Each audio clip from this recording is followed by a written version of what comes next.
reaction when you were traded? Well, obviously after 11 years as a player and almost I got there as a teenager, we kind of expected that something could happen, and then it seemed like nothing was going to happen.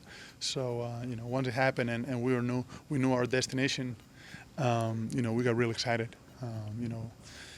Because it gives you a chance to compete at the highest level. And once Masai called and talked to some of the guys in there, and everyone said about this, the same about making a run to the title, and that gets your juices going, and it makes you real excited. What are those days like when you think you're going to get traded and you think you're not going to get traded? Like, walk us through what's going through your mind. I posted something on social media that was pretty accurate.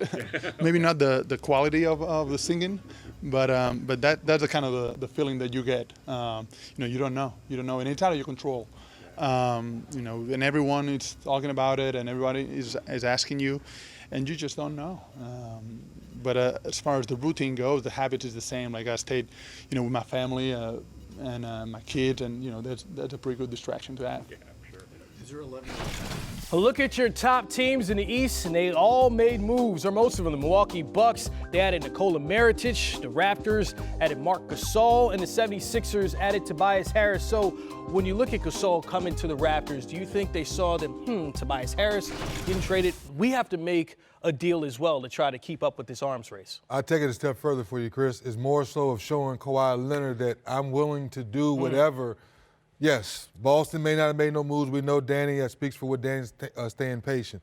You see him in Milwaukee, Bud Ball, they're shooting more threes, that makes sense.